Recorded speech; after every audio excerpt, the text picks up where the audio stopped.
benefício da dúvida e a obrigação deles de se sentirem, da autodeterminação deles, de publicarem esses cuidados que devam ser tomados, que devem ser tomados, teria ocorrido, né? Verdade. Mas o Ministério Público, Murilo, na realidade, ele tem se empenhado no Brasil, o Ministério Público brasileiro aí, na realidade, em fazer efetivar a norma constitucional de defesa judicial dos interesses sociais. E esse é evidente. Queria até dizer que esse não é um trabalho sozinho da promotoria, da terceira promotoria de meio ambiente da capital. Já existem promotores do interior que estão trabalhando conosco. A área de defesa do consumidor ontem entrou em contato também conosco, está interessado, também trabalha, claro, uma vertente clara aí de defesa de consumidor. E acho que isso é um dado bastante fundamental. Já fizemos, inclusive, com a indústria a primeira reunião pública, não foi? Isso aconteceu no dia 10 de julho, onde estiveram todos os representantes das indústrias no Brasil, todos eles, representantes da ABINE também, que é a Associação Brasileira da Indústria Eletroeletrônica, e se comprometeram a trabalhar conosco. Estamos aguardando o momento oportuno para deflagrar esses trabalhos e acredito que em breve nós teremos respostas bastante positivas. Sr. Costa e Silva, vamos agora às antenas. Né? De repente, aí nos últimos 2 anos ou 3, a cidade de Salvador, eu acho que todas as cidades, as grandes cidades brasileiras, começam a ter como hóspedes aquelas grandes antenas dos telefones celulares. Há alguma notícia de que essas antenas... Primeiro que é uma poluição visual ruim, muito ruim. Né? Você está com essa cidade pontilhada delas. Mas há alguma notícia de males causados à saúde que possam ocorrer em relação a essas antenas? Sim, também é o X da questão. Veja, a antena ela tem uma potência muito maior que o telefone portátil que a gente usa, tá? Mas elas são colocadas e postas de tal maneira em que o homem não deve chegar perto de uma antena dessa. O problema, e aqui aproveitando fica um aviso, é quem tem essa antena em alto de edifício ou coisa, deve avisar as pessoas que por ali vão por algum tipo de serviço que não devem chegar a uma distância muito perto dessa antena. Eu sugiro que não deve chegar a uma distância menos do que 5 metros da antena, porque aí o nível de radiação dessas estações vão se tornar bem maiores que o nível emitido pelo aparelhinho pequeno. E aí as consequências ou o fato dessa radiação se torna muito mais perigoso. Evidentemente que se você não chegar perto, não tem problema algum. Doutor Sérgio, quantas antenas devem estar a uma distância não muito superior a 5 metros de residências, e às vezes de residências né, de edifícios, que não é uma residência, são multiresidências no edifício? Veja, na realidade, não confundir a antena, o transmissor, com a torre. A torre é só vamos dizer assim, um instrumento para se colocar o transmissor em cima. Normalmente eles estão em cima. Então, veja, mas o Ministério Público também está investigando isso. Vamos conversar sobre isso, porque eu estava confundindo, né? Então, eu vou dar uma aqui de gato mestre, eu estava confundindo. A antena em si não é um elemento comunicante. Não. O que é o transmissor que está lá em cima. A antena é que é o elemento comunicante. Sim. Então, vamos dizer, se você tem uma torre de 40 metros, a antena está aqui em cima, e a pessoa pode estar aqui a 5 metros da torre aqui embaixo, que não teria importância. O importante é a distância entre a antena e a pessoa, e não a antena, ou a pessoa à torre. Tá? Então só correria esse risco levantado alguém que morasse num edifício à altura do transmissor e a uma distância menor do que isso. Perfeitamente. Ou casos, aqui eu lhe falei, em que a antena está no topo do edifício e nós temos casos em que a pessoa foi tomar banho de sol no meio da antena. Bom, aí o nível de radiação é alto. Então, isso deve ser avisado à população, porque não custa. Se você já sabe, você não vai e não tem perigo. Vamos começar a responder ao pessoal, né? Eu faço perguntas agora e depois, então, a gente vai ao segundo tempo com as outras perguntas e uma matéria que nós fizemos sobre isso. Fone de ouvido é seguro? Ailton de São Marcos. Exatamente, porque veja, se você usa o fone de ouvido, você afasta a antena propriamente da tua cara. Você não precisa colocar na face a antena. Então, você já evita a radiação no olho, é bastante seguro. Geraldo Lauro de Freitas faz uma pergunta semelhante. O uso do fone de ouvido diminui ou aumenta a radiação? Diminui. No próximo bloco, nós vamos continuar conversando sobre celular. Você faz o Aratu e Você, 339-8822. Se preferir, por fax, 339-8855, ou ainda pelo e-mail aratuivocê@stbn.com.br. Voltamos já.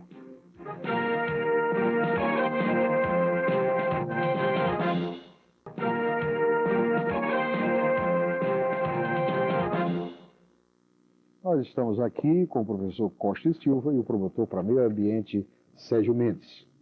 E vamos responder em seguida as perguntas que vocês estão fazendo. Mas agora vamos a uma matéria preparada sobre o celular aqui em Salvador. Por favor.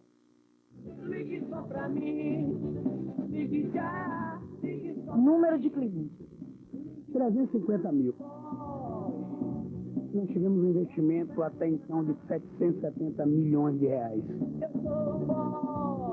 Entre 550 e 600 funcionários diretos. Aproximadamente 175 pontos de vendas. Durante o tempo todo minha conta era somente desse celular. Os dados de apenas uma das operadoras locais mostram como o celular está cada dia mais presente.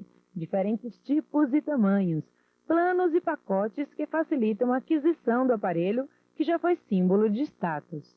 Hoje o celular é um instrumento extremamente popular, um instrumento que no passado era um instrumento de elite, que só pessoas de alto nível podiam ter. Isso acabou.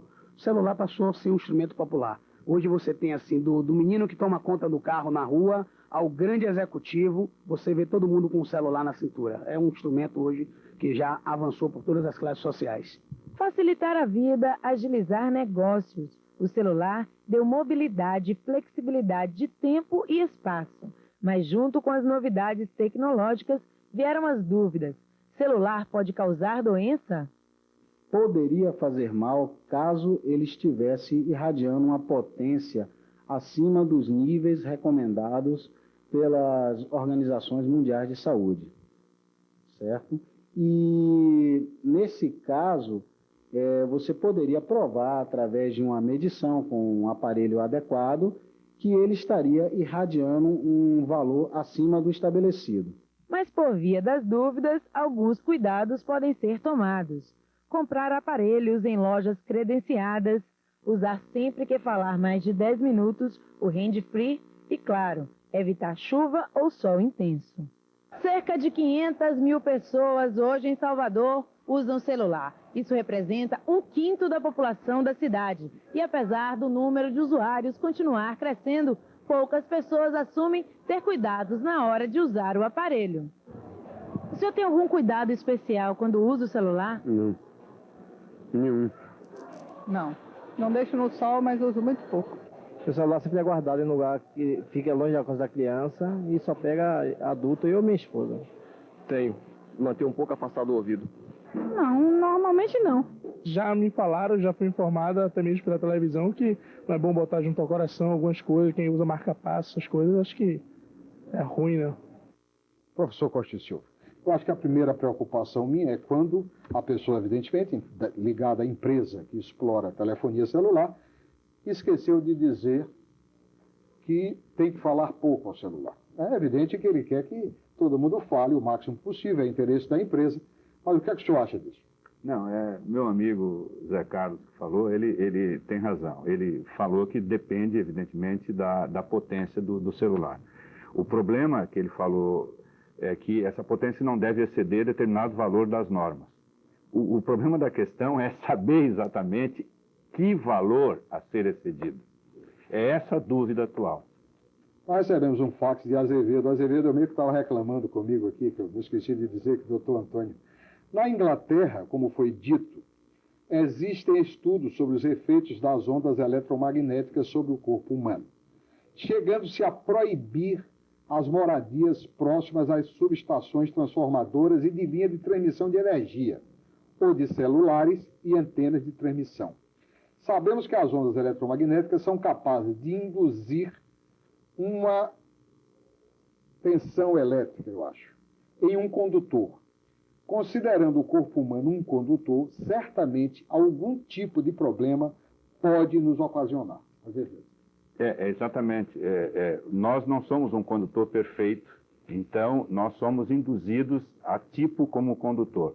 Essa indução altera os níveis de sódio e potássio do nosso corpo e com essa alteração mexe com o organismo, com a célula da gente.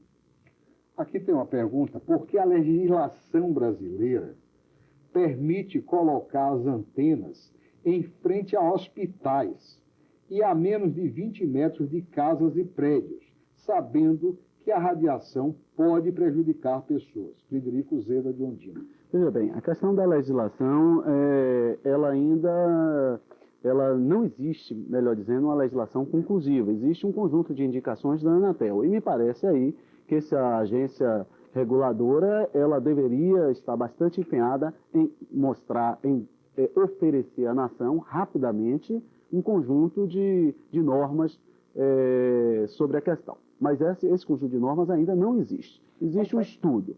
Agora, o que nós estamos, na realidade, tentando é estabelecer que distâncias, que danos podem acontecer à saúde. Enquanto não houver essa legislação, nós vamos nos basear com os parâmetros internacionais. Nathaniel de Santa Cruz, se a radiação é a mesma com o telefone desligado? Não. O telefone desligado não irradia nada. Quando o celular está no bolso e toca, influencia alguma coisa? Cristina, da Federação. Ih, rapaz, está perto dos homens dos testículos. Exatamente. A mulher do ovário. Esse é que... Quando o telefone toca, é que, vamos dizer, ele passa realmente a funcionar. A partir desse momento é que ele passa a irradiar. Olha, nós não vamos responder todas as perguntas, já estou recebendo aqui que o nosso tempo esgotou mesmo. Nessa quinta-feira nós vamos falar sobre energia solar com o professor Bautista Vidal. O doutor Luciano Rocha, promotor de Justiça do Meio Ambiente, informa sobre o inquérito civil que apura a notícia de degradação do Parque de São Bartolomeu. Vamos conhecer os tapetes persas com Flávio Fux e o dinâmico diretor da Escola de Música da Universidade Federal da Bahia, Oscar Dourado, também vem conversar com a gente, evidentemente, sobre música. Eu quero agradecer a presença do promotor e do professor. Tenham todos uma boa tarde e eu espero que a Aratu e você tenha sido de utilidade nessa questão dos celulares. Boa tarde e até já.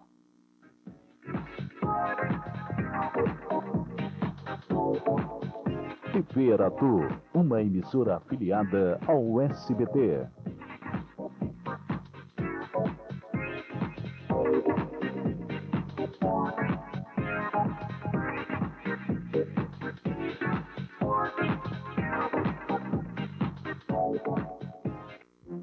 Aratu e você. Oferecimento. A verdadeira viagem começa aqui. Nordeste Linhas Aéreas.